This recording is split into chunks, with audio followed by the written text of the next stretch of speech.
ओम श्री गणेशाय नमः। श्री जानकी वल्लभो विजयते। अयोध्या कांड को आगे बढ़ाते हुए दोहा नंबर 53। बरस 4 10 विपिन बसी, करि पितु बचन प्रमाण।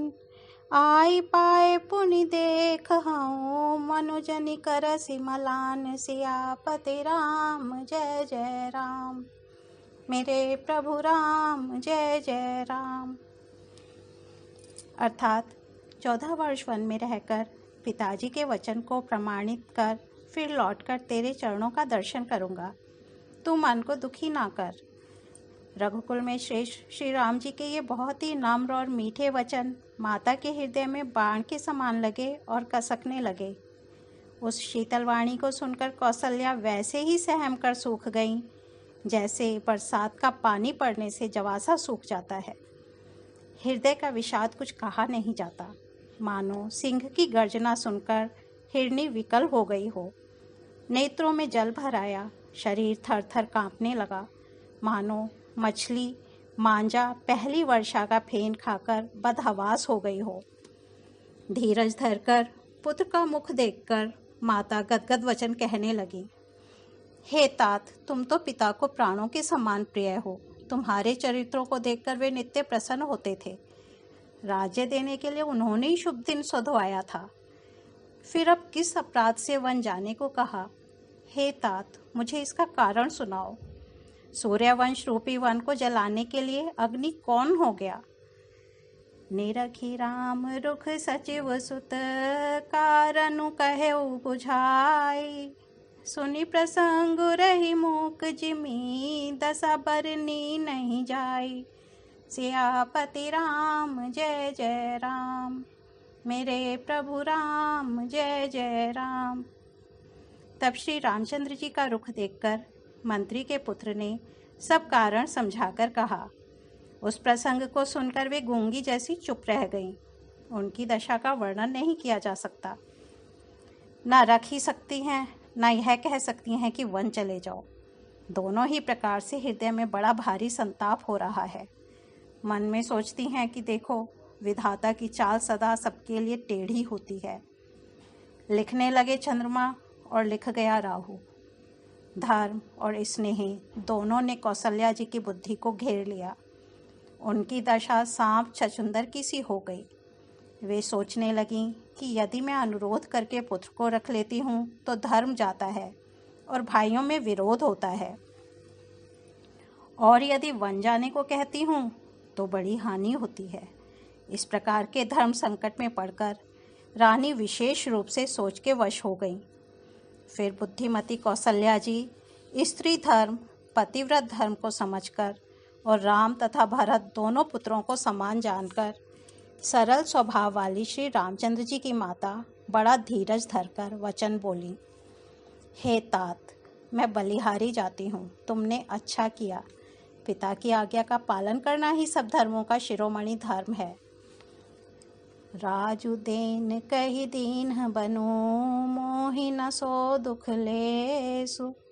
तुम बिनु भरत ही भूपति ही, प्रजहि प्रचंड कलेसु। सियापति राम जय जय राम, मेरे प्रभु राम जय जय राम। राज्य देने को कहकर वन दे दिया, उसका मुझे लेश मात्र भी दुख नहीं है।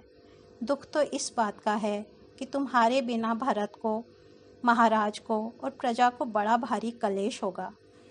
हे तात, यदि केवल पिताजी की ही आज्ञा हो तो माता को पिता से बड़ी जानकर वन को मत जाओ। किंतु यदि पिता माता दोनों ने वन जाने को कहा हो तो वन तुम्हारे लिए सैकड़ों अयोध्या के समान है।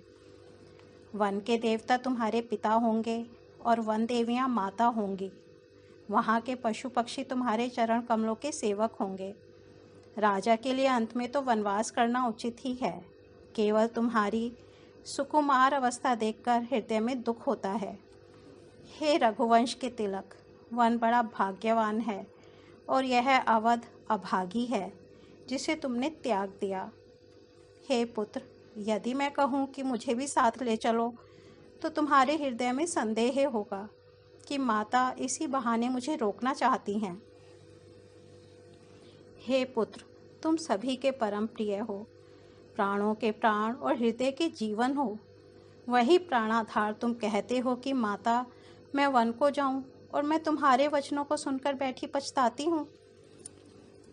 यह विचारी नहीं कराऊं हठ, झूठ स्नेह बढ़ाई। मानि मातु करनात बलि, सुरति बिसरि जनि जाई। सियापति राम जय जय राम, मेरे प्रभु राम जय जय राम। यह सोचकर झूठा स्नेह बढ़ाकर मैं हठ नहीं करती। बेटा, मैं बलैया लेती हूँ। माता का नाता मानकर मेरी सुध भूल न जाना। हे गोसाई, सब देव और पितर तुम्हारी वैसे ही रक्षा करें जैसे पलकें आँखों की रक्षा करती हैं। तुम्हारे वनवास की अवधि 14 वर्ष जल है। प्रियजन और कुटुंबी मछली हैं। तुम दया की खान और धर्म की धुरी को धारण करने वाले हो। ऐसा विचार कर वही उपाय करना जिसमें सबके जीते जी तुम आ मिलो। मैं बलिहारी जाती हूँ। तुम सेवकों, परिवार वालों और नगर भर को अनाथ करके सुखपूर्वक वन को जाओ। आज सबके पुण्यों का फल पूरा हो गया। कठिन काल हमारे विपरीत हो गया। इस प्रकार बहुत विलाप करके और अपने को परम अभागिनी जानकर माता श्री रामचंद्र जी के चरणों में लिपट गई। हृदय में भयानक दुस्साह संताप छा गया। उस समय के बहुविध विलाप का वर्णन नहीं किया जा सकता। श्री रामचंद्र जी ने माता को उठाकर हृदय से लगा लिया और फिर कोमल वचन कहकर उन्हें समझाया। समाचार ते ही समय सुनी, सिय उठी अकुलाई।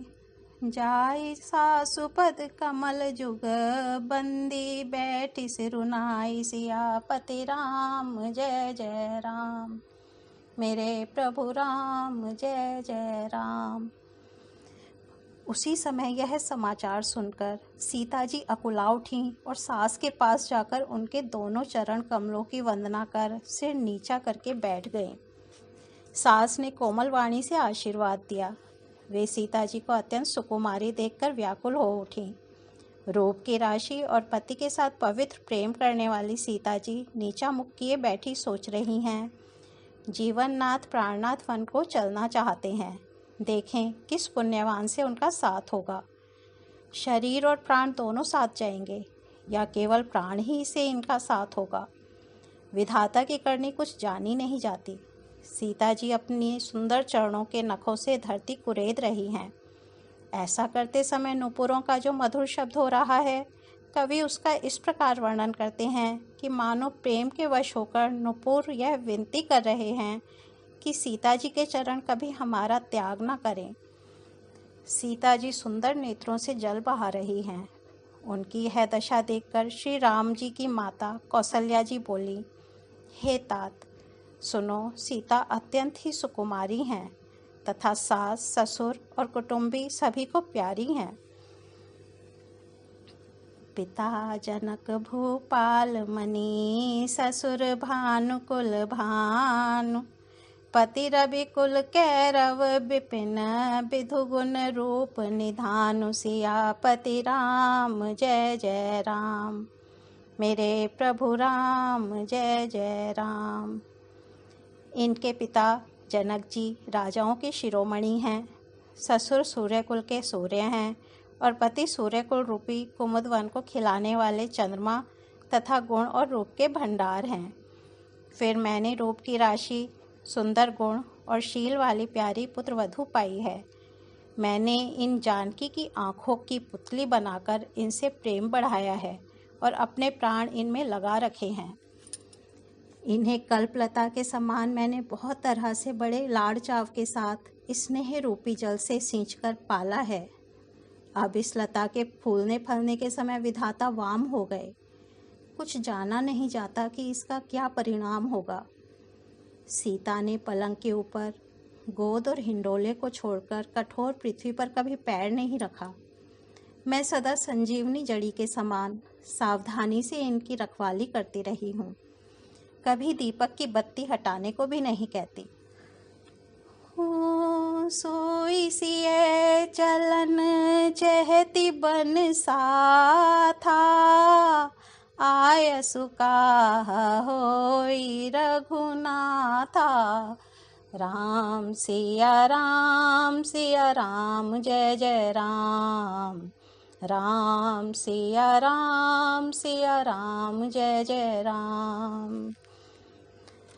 चंद किरण रस रसिक चकोरी, रवि रुख नयन सकई किमि जोरी। राम सिया राम जय जय राम, राम सिया राम जय जय राम। वही सीता अब तुम्हारे साथ वन चलना चाहती हैं। हे रघुनाथ, उसे क्या आज्ञा होती है। चंद्रमा की किरणों का रस, अमृत चाहने वाली चकोरी, सूर्य की ओर आँख किस तरह मिला सकती है। ओ मंगल भवन अमंगल हारी, द्रवहु सो दशरथ अजिर बिहारी। राम सिया राम जय जय राम, राम सिया राम जय जय राम। आज अयोध्या कांड को यहीं विराम देते हैं, कल इसके आगे बढ़ेंगे। धन्यवाद।